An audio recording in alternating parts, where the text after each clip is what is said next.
Hey guys, it's Ross Scott on the Space Couch. So, utilising this and also Wikipedia, we're going to look at the Shanghai Y-10,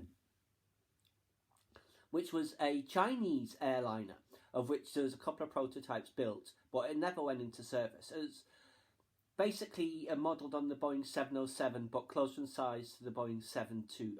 So there you see the specs there. So I'm going to read some of this, but the more interesting information is on Wikipedia.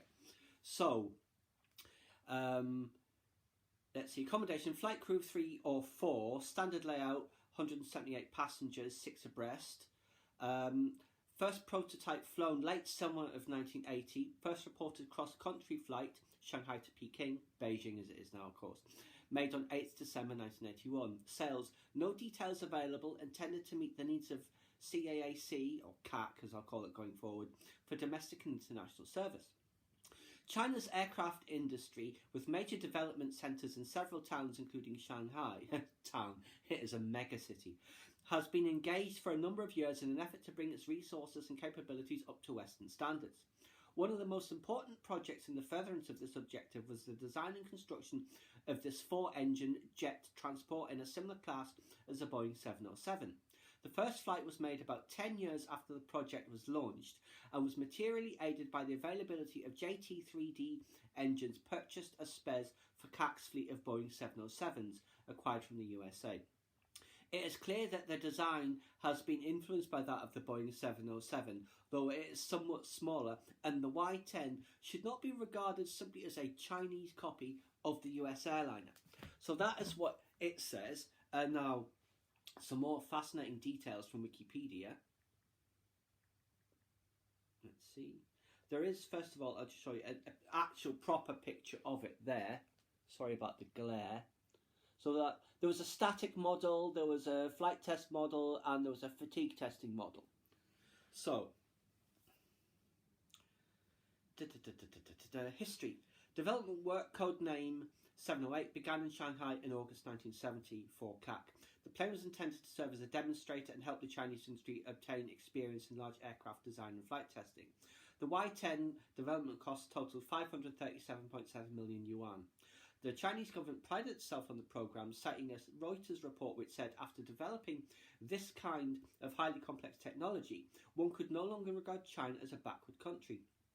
The project was heavily tainted by politics from the beginning because it was spearheaded by Wang Hongwen, one of the Gang of Four. The guiding philosophy during the 1980s of political economic reforms and opening up, which emphasised importing technology from the West and exporting low-end goods, diverted resources from domestic high-tech manufacturing and R&D.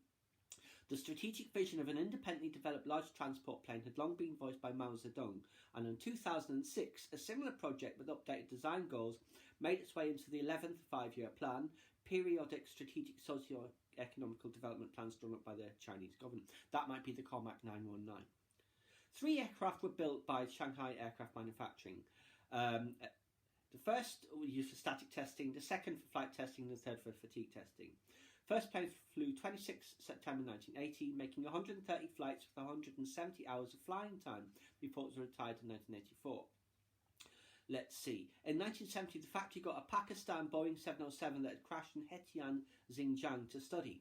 While the planes were reverse-engineered copies of the Boeing 707, one report claimed that after Chinese engineers disassembled the 707 to study it, neither the reassembled original nor the copy would fly, although both the Y-10's designers and Boeing denied this.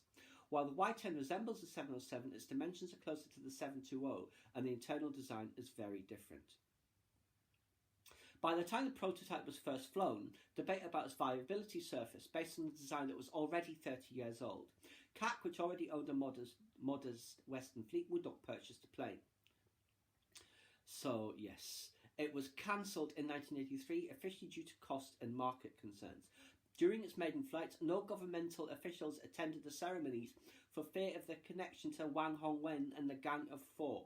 And in 1985, it shifted, the company Shanghai Manufacturing, gotten the license for the McDonnell Douglas MD-80 and shifted its efforts to that. And then later, I think it was the MD-90. And of course, the ARJ-21 as a direct linear descendant of that.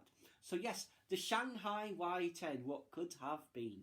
It probably would have been like the early Soviet airliners, very poor reliability, and probably would have had several crashes if it had gone into large-scale production. But yeah, fascinating plane. Another one that didn't quite make it. So what do you guys think of the Y-10? Why don't you let me know? Please subscribe to my channel if you enjoyed this content. Leave me a comment suggestion for a common topic you'd like to see discussed, or like the video.